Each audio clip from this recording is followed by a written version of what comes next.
Welcome to Mindful Moments. Nourish your mind on the go. This audio uses AI narration to present our original book analysis. Today, we're diving deep into Frances FitzGerald's The Evangelicals, the struggle to shape America.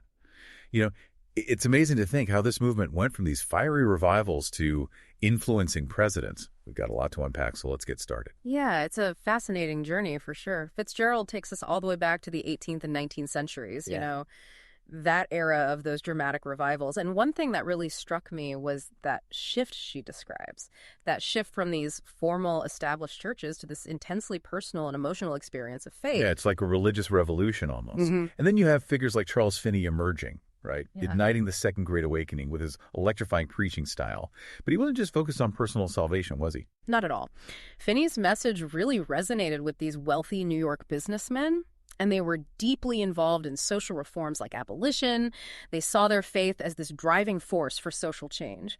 It's a reminder that, this early evangelical fervor had a real impact on the world beyond just the church walls. Absolutely. And this connection between faith and social action is so interesting. Take the Tappan brothers, for example. FitzGerald mentions how they pledged to give away practically all their profits beyond what their families needed. It's like their newfound evangelical beliefs fueled this radical sense of social responsibility. Yeah, their story really highlights the intensity of this early movement. But as FitzGerald shows, this moral certainty, it could also lead to division.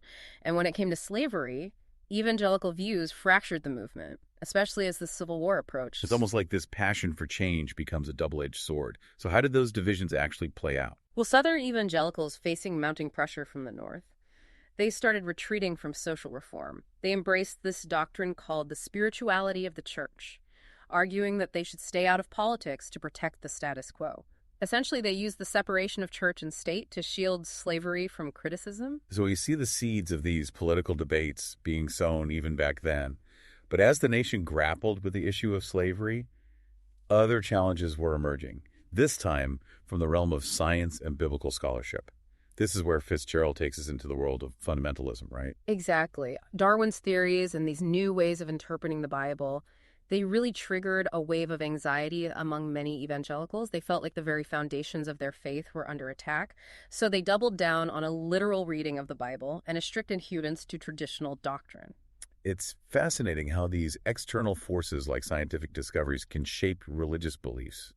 And it seems like figures like Dwight L. Moody, although not a fundamentalist himself, played a role in shaping this movement. Yeah, Moody's massive revivals and his focus on building institutions like schools and publishing houses kind of inadvertently laid the groundwork for fundamentalism. His pragmatic approach. He famously said, "It doesn't matter how you get a man to God as long as you get him there."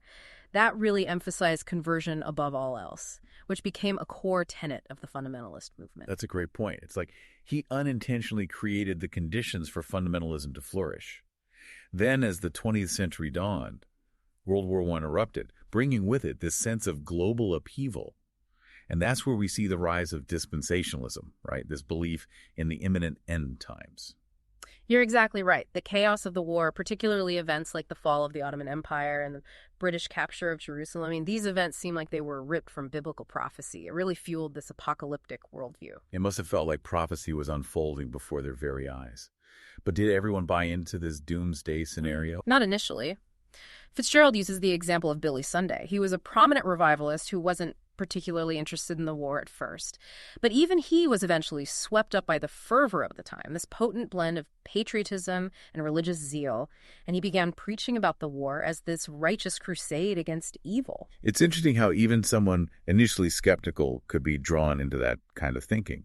But speaking of Billy, we can't forget about Billy Graham, who emerged as this unifying figure for conservative Protestants. He's really the architect of modern evangelicalism, isn't he? Absolutely. He had this incredible ability to connect with people on a personal level, and his masterful use of media, first radio and then television, allowed him to reach a vast audience, something unprecedented for the evangelical movement. His timing seems crucial, too, right smack in the middle of the Cold War. That context is essential to understanding his impact. He became a close confidant of President Eisenhower, and he skillfully tapped into the anxieties of the time. Communism represented this existential threat, and Graham framed it as a spiritual battle, urging America to be the shining beacon of faith against godless communism. That message must have resonated deeply, especially given the global tensions at the time. It's almost like he became a symbol of American values during this period of intense ideological conflict. Yeah. But then, as FitzGerald takes us into the tumultuous 1960s, things start to get really interesting. Yeah, the 1960s were a time of immense upheaval, not only for American society as a whole, but also for the evangelical movement. You had the civil rights movement, Supreme Court decisions on school prayer, the Vietnam War. All of these events challenged traditional evangelical views, and we start to see those earlier divisions between liberal and conservative evangelicals widen even further. Going back to what we discussed about Finney and the Tappan brothers, it's fascinating to see how the movement responds to such drastic cultural shifts. Everything's changing, and these changes are forcing evangelicals to confront their own beliefs. What struck me was how even evangelical colleges became hotbeds of protest. Students were challenging restrictions and engaging with social issues alongside their secular counterparts. It shows how deeply this generation was wrestling with the complexities of the time, even within these conservative institutions. That's a great observation. These internal tensions, the struggle to reconcile faith with a rapidly changing world, would ultimately give rise to a new force within American evangelicalism, the religious right. And that's where we'll pick up in part 2 of our deep dive into the evangelicals. Welcome back to our deep dive into Frances FitzGerald's The Evangelicals. When we left off, we were talking about how the tumultuous 1960s set the stage for the rise of the religious right. It's fascinating how this movement, which initially sought to separate itself from politics, became such a potent political force. Yeah, that transformation is really at the heart of FitzGerald's book. And to understand it, we really need to look at figures like Jerry Falwell. He emerges as this leading voice of this new politically engaged evangelicalism. Falwell's story is so compelling. FitzGerald describes him as this complex, almost paradoxical figure. He starts as a small-town Baptist preacher and ends up building a media empire and wielding immense political influence. What's striking is how FitzGerald doesn't shy away from Falwell's controversial side. She tackles his fiery rhetoric, his unwavering opposition to abortion and LGBTQ plus rights, his willingness to just jump headfirst into the political arena, even if it meant alienating some. He definitely wasn't afraid to ruffle feathers. I love how FitzGerald connects his almost rebellious personality back to those earlier firebrand preachers, ones who weren't afraid to stir things up. It's like she's drawing a line between this long tradition of provocative figures and Falwell's own style. Yeah, that's a great insight. Falwell really understood the power of capturing people's attention, of using strong language to make a point. But he also grasped the power of media. His founding of the moral majority really marked a turning point. It mobilized conservative Christians to vote for candidates who aligned with their values. Yeah, the moral majority really changed the game, didn't it? FitzGerald explains how they urged pastors to register voters, discuss political issues right there from the pulpit, even endorse candidates in church. It was a level of political engagement that many found unsettling. It was a bold move, for sure. And it raises questions about the blurring of lines between religion and politics. But did the moral majority actually achieve its goals? Did this fusion of faith and politics actually translate into real political power? Well, they certainly played a role in Ronald Reagan's victory in 1980, which was a major win for the religious right. But FitzGerald suggests that Reagan's focus on Cold War politics and foreign policy kind of overshadowed the moral majority's domestic agenda.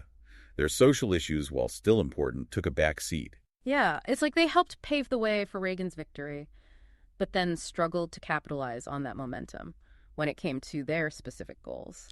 So what became of the moral majority after Reagan's election? Did it just fade away? Not immediately. FitzGerald describes how the state chapters, which had a lot of autonomy, they went in different directions. Some focused on local battles over things like gay rights and sex education in schools, while others dabbled in state politics with mixed results. There's even this anecdote about a chapter in Maryland trying to press pornography charges against a bakery for selling gingerbread men. Oh, wow. Sounds like things started to unravel a bit. Well, FitzGerald identifies some inherent weaknesses within the organization itself. It was primarily a Baptist group, and the leadership wasn't very successful in attracting evangelicals from other denominations, so it never quite reached its full potential as this broad-based movement.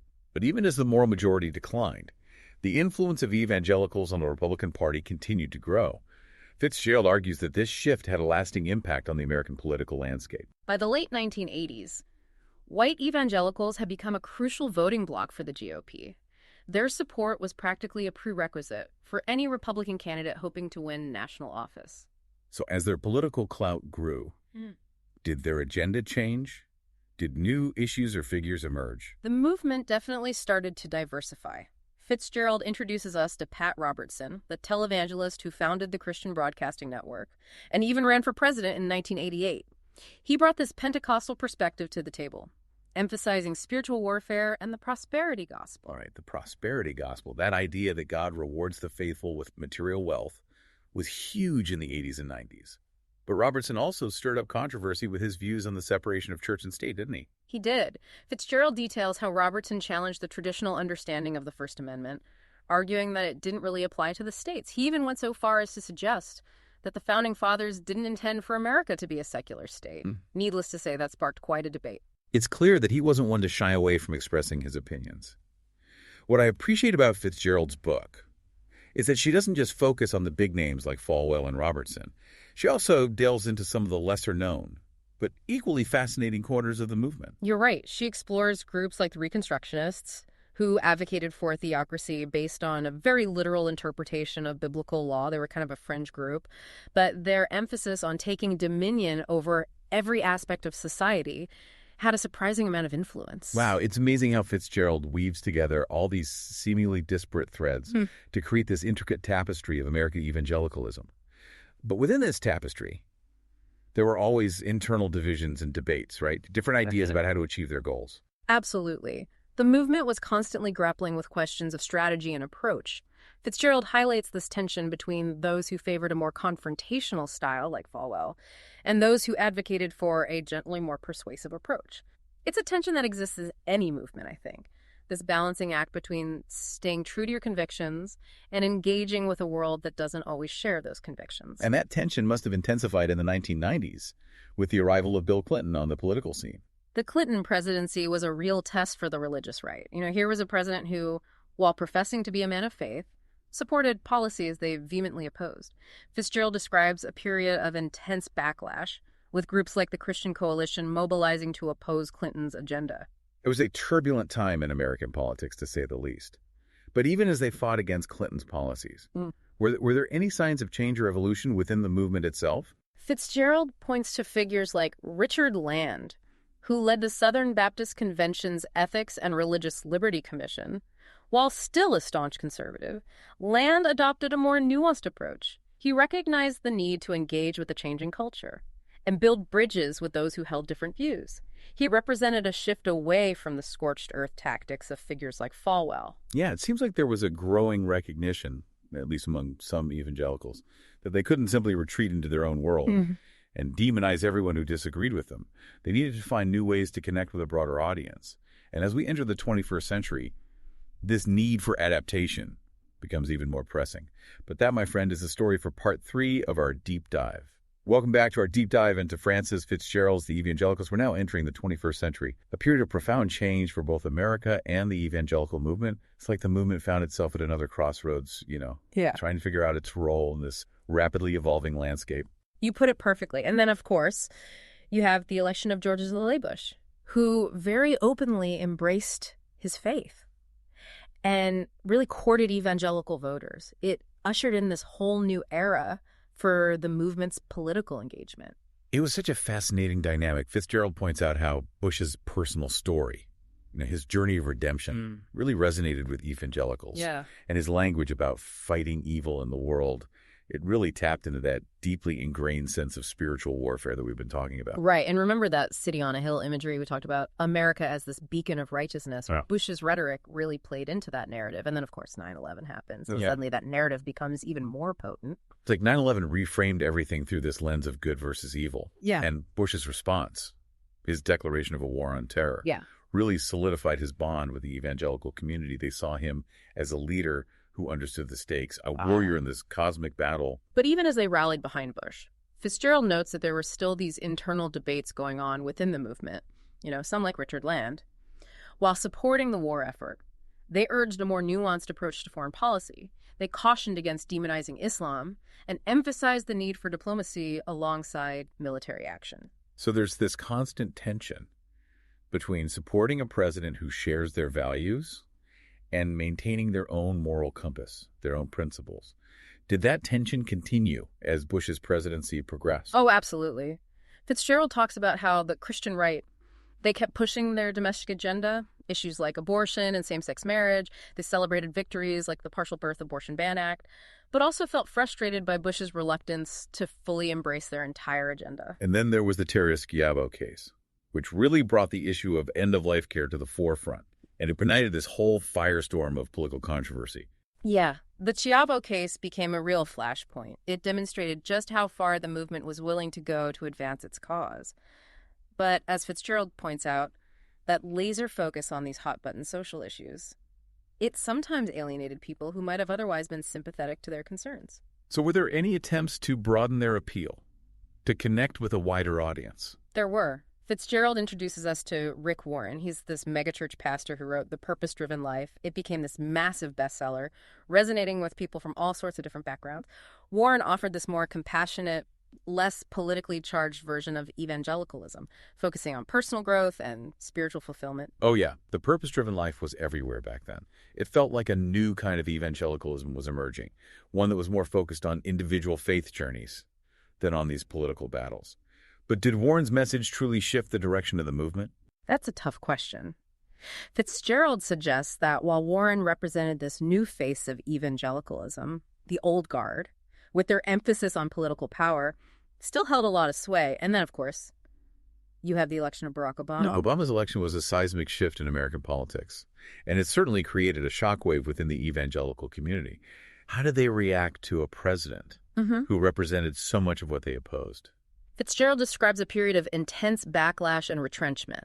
Obama's support for policies like same-sex marriage and abortion rights really galvanized the movement. It fueled their determination to regain political influence. They felt like their values were under attack, and they doubled down on their efforts to resist what they saw as this liberal tide sweeping the nation. And this was also the time when the Tea Party movement emerged, tapping into that same sense of frustration with the direction of the country. Right, the Tea Party. While not explicitly religious, shared a lot of common ground with the Christian right. You know, they both championed limited government and traditional values, and they found common cause in their opposition to Obama's agenda. It was a potent alliance, though perhaps a fleeting one. So as Obama's presidency played out, did we see any signs of the movement evolving? Yeah. Or adapting to this new political reality? FitzGerald suggests that there was this younger generation of evangelicals emerging, one that was less fixated on the culture wars and more concerned with issues like poverty, the environment, social justice. They represented a potential shift in priorities, a move away from the divisive politics that had characterized the movement for so long. So it sounds like the evangelical movement at the dawn of this new century was once again grappling with its identity, this place in a changing America. So how does FitzGerald leave us? What's her final assessment of this complex and ever-evolving movement? Well, she concludes that American evangelicalism remains a powerful force, but one that's contending with all these internal tensions and external pressures.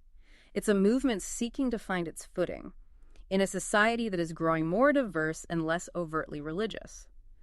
You know, the story of American evangelicalism is far from over. It's a story that's still being written. And FitzGerald's book really provides us with the historical context and the nuanced understanding we need to engage with this ongoing narrative. It's a reminder that even in a rapidly changing world, history matters. Understanding where we came from can help us make sense of where we are and where we might be going. If you're intrigued by this story, as we are, we highly recommend picking up a copy of The Evangelicals yourself. It's a truly insightful read and will give you a much deeper understanding of this influential movement. You can purchase the book using the link in the show notes. And be sure to subscribe to Mindful Moments for more thought-provoking deep dives into the books that are shaping our world. Thanks for joining us on this journey.